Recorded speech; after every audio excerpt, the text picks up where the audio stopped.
moving on to some other parts of the roster, I just want to talk a little bit through some other players here. Dennis Schroeder, underrated as a tough perimeter defender for his price, 5.9 million for the 1 year. I'm excited about that.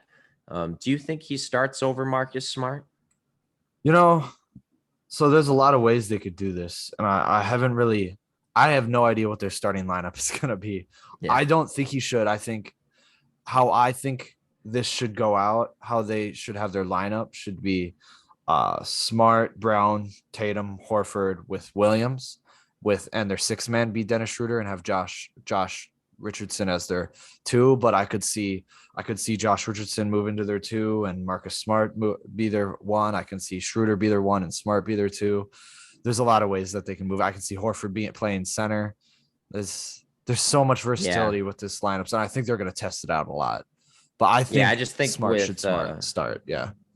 yeah. Yeah. I just think with how slow they were, it would not make sense to start Williams and Horford next to each other. Yeah. Yeah. I mean, Williams, he isn't the fastest player, but I mean, he is athletic. So at least he has that. It's just, you're right. Maybe that's not the best move for them, but then that's kind of asking for Schroeder to ask him to step out of his role, which it showed that he wasn't that good at it as a starting point guard last year. And he excels as a six man, which I think is his preferred role. So if you don't do that, it's pushing Josh Richardson in the starting lineup, and him and Smart aren't going to work next to each other. Not enough offense. Good enough for defense. I think that's a great defensive combo, but I don't think that'll work. Yeah, Josh Richardson, not a guy who excites me much, so I wouldn't even really take him into much consideration for the starting lineup. They're in a tough circumstance here. I think between their wing players, it's not a ton of guys who get me excited, especially one of the ones who probably does excite me the most is Peyton Pritchard, but he's only 6'1". He needs to be bigger. He's a solid defender for his size. He plays hard, gets to the rim. He's got a lot of potential as a shooter. We just saw him drop 91 in a pro-am, but I don't know. I mean, he's probably not starter quality. Yeah, I mean, I see Pritchard as just like the ninth or 10th man on this roster. I mean, because you still have Cancer on this team too, and Yep.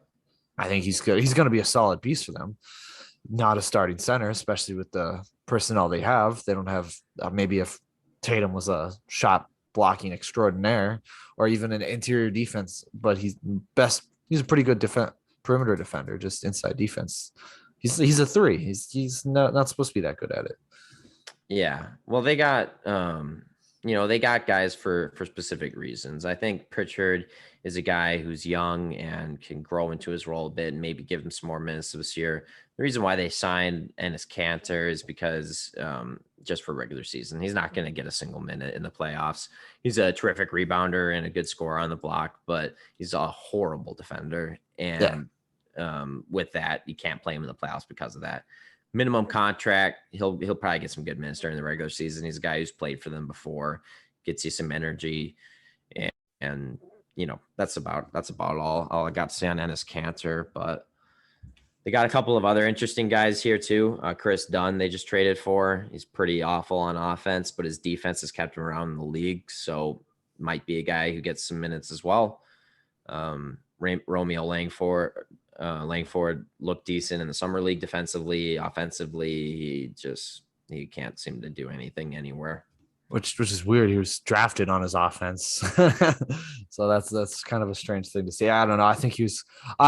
During the draft, I was hoping the Magic would get him, but I'm glad it didn't work out. They drafted Chuma Okeke, and he's turned out to be a better player than Romeo, at least. So I'll take it. Yes. So it's been 2 years, right? 2 years. Yeah. That's kind of the crazy thing in the NBA. I mean, if you show me like absolutely nothing in 2 years, we might move on from you. The Timberwolves just did that with Jarrett Culver. Yeah. No, yeah, for sure. I mean, Neesmith's filled the role that they drafted Langford for anyway. And Neesmith's been way better. It's just no doubt he's a better player already than Langford, and he has one less year on him. So yeah. So it's like, well, sorry, I guess you're done now. yeah. You had your chance in summer league to show us that you can make those plays, but you couldn't. So here we are. Yep. So that's the Boston Celtics. A lot of question marks is what I would say. Definitely a lot of excitement with the top players they have, but I would say just like most of my favorite women, they are top heavy. So oh, I'm sorry. My girlfriend might listen to that one. Not love that. Not just kidding. But Boston Celtics. I think this year I predicted in our last episode they'd end up with the 8th seed. I think that's pretty realistic. Last year, finishing the 7th seed. If they could get top 5, that's the goal with the new head coach, is to definitely improve. But I'm gonna need to see something to believe that's gonna happen. Definitely a play-in team. Anything Definitely more a than that's play-in a team. successful season for them. Yep. But like Tatum and Brown aren't gonna accept that. They don't think that's acceptable. No, nor should they. And that's the kind of type you want out of a star. Hopefully they just don't leave. I mean, it's the Celtics. They'll just get stars back anyway. So Yeah, I mean, it's the Celtics. It's the best place for these young guys to be. Like, what, you gonna leave and go join the Lakers? yeah. No, you're not gonna do that. So these guys are probably Celtics for life till they trade them for a new star. So